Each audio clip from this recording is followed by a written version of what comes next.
Hey everyone, welcome back to Fred's Garage. Thanks for coming. So, check this out. Let's take a good look. I got a Sasquatch Bronco. I got the Sasquatch option. I'm ready to go off-road, right? Go tackle some rocks, some blogs, whatever, right? Nope, can't do it. And I'll tell you why I can't do it. Even though I have the Sasquatch, which comes with the almost 35-inch wheels, the front locker, rear locker, everything in the Sasquatch was a great option to get. It didn't come with skid plates. And for people who don't know what skid plates are, they're just thick metal plates that protect the underneath when you go off-roading. This being a four-door Bronco, didn't even come with a skid plate on the gas tank. Your two-door Broncos did. So unless you have a Raptor, a Badlands, a Wild Track, or you optioned out for the skid plates, you're not going to have any skid plates. And most people aren't going to know that, and they're going to take it off-road, and they're going to hit something, unfortunately, and something bad's going to happen, okay? So what we're going to do today is we're going to add a set of skid plates. We're going to, on this video, we're going to start off with the gas tank. It's fairly easy. You can do it in your house. We'll go through the steps together, and let me show you what I'm talking about. The gas tank's just plastic. There's nothing there but probably an 1/8 inch of plastic. One little rock, one little log, you'll poke a hole right through it in the middle of the woods. Come here, I'll show you. Alright, we're under the Bronco. And here she is. Nothing. It's a big old gas tank made out of plastic. Imagine if you hit this with a boulder. What would happen, huh? So we're going to first put a skid plate here. It's very easy. We're going to remove these straps. We're going to support the gas tank. And we're going to add the skid plate. First thing you're going to want to do is you're going to want to make sure you have as little amount of gas in here as possible. Gasoline weighs about 6 pounds per gallon. So the more gasoline you have in here, the heavier this tank's going to be. I only have about 40 miles left to empty, so I only have 2 or 3 gallons in this gas tank, okay? So let's get this, let me show you the skid plate. Let's get this ordeal underway. Alright, here's the skid plate. I got these skid plates from a company called RPM Products out of California. When it comes to skid plates, there's multiple manufacturers. This is 3/8 aluminum powder coated skid plate, okay? For my needs, this is plenty. If you're doing heavy rock crawling every week, you might want to go with a company with a thicker steel ones.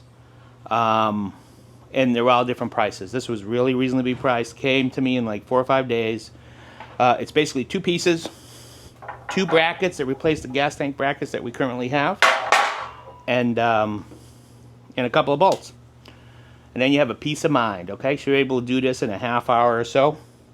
The most important thing is we're going to run, you'll see it in the video, we're going to run a ratchet strap to hold the gas tank up while we unbolt the brackets, 1 bracket at a time. We're going to unbolt the front one first. We're going to put that front bracket back on using the same bolts, and then we're going to go to the back.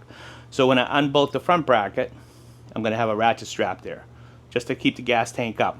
Put that bracket up, take the ratchet strap off, go to the back, do the same thing with this bracket, okay? So let's hide under there. We'll do that real quick. Tool-wise, all we're going to need is a 13 and an 18 millimeter socket with a wrench, impact gun, whatever you have, whatever way you can get those off, okay? So let's head under there, get our tools, get our ratchet strap, and get this going. Okay, so here's the ratchet strap. I went through a hole in the frame, went around the gas tank, went up over the drive shaft, and then hooked it up to the cross member, okay? And this way here, it's holding it up nice and tight. Alright, so we're going to take this bracket off. Reuse that bolt.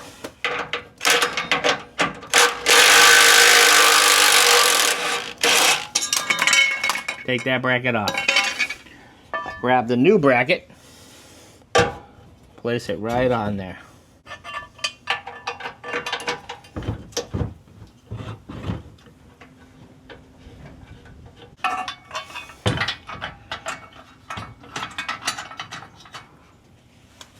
Place it with this strap, okay? So we're going to tighten it right back using the same bolts.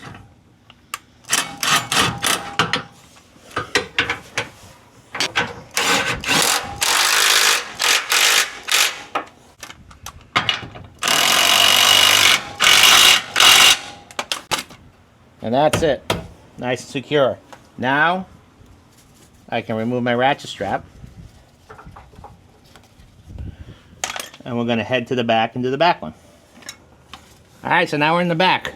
Strap over the drive shaft, nice and tight, holding up the back of the gas tank.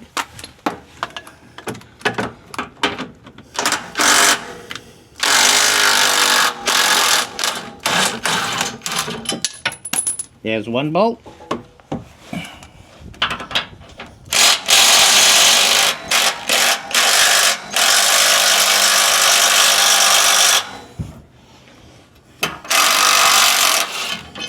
And there's the second bolt. And we removed the factory bracket. Now we're going to reinstall the new aluminum bracket, okay? Using the factory bolts.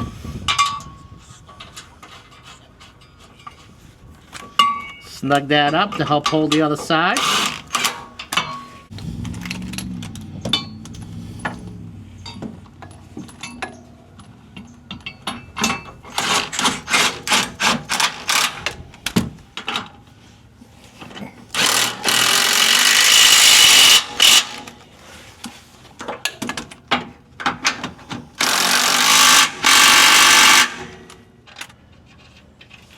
Alright, so let's do the front skid plate. First thing we're going to do is just add all these bolts to the support bracket. This way here will be easier to hold the skid plate up. So there's 4 on this one. And you know, you don't even have to go off-road. You don't even have to go off-road. And what if he ran over some debris? Oh, he just had 2 hurricanes. Could have ran over some logs, debris, could have hit a chair, anything. Don't need to puncture this gas tank on me. Alright, so we're going to stick this right in here. And by adding those bolts, it'll help hold it up. Alright, we're going to stick this in here, and it already comes threaded from the factory. And we're going to put the bigger bolts in the front here. So there's 1. There's 2.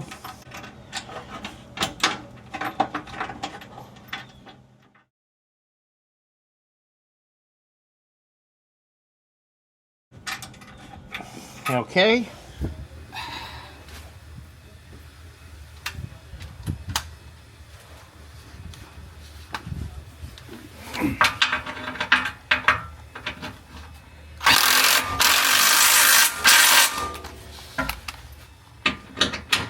And there we go. It's all done.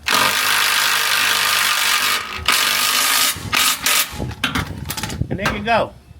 It's all done. 5 bolts for the back. So a total of 10 bolts, and you got some protection. Now these skid plates, as I said, was 3/8 aluminum powder coated. It's medium duty. If you're gonna rock crawl all the time, get yourself some steel ones. A little thicker, 1 piece if you can find them. But for my needs, perfect. They cost around $300, and now I feel much more secure. And that's it. So the gas tank, skid plates on. Took about 40 minutes or so. Just make sure that you use as much fuel as you can so the gas tank is as empty as you can make it, that you feel safe driving it around. Make sure you use your ratchet straps before you take the brackets off, and 5 bolts in each piece is bolted right up. Now, that skid plate is 3/8 aluminum, and it's a very strong skid plate. For my needs, it's plenty. But if you were going to do some rock crawling all the time, or you're doing real hard obstacles with big rocks, then I would look for a thicker steel one, and if I could find a 1-piece one, that'd be even better. Okay, so it feels better for me. So now if I drive over something, if I want to go off-road, I don't have to worry about hitting anything and puncturing that gas tank. Next video, we're going to do the transmission one, because that's another one.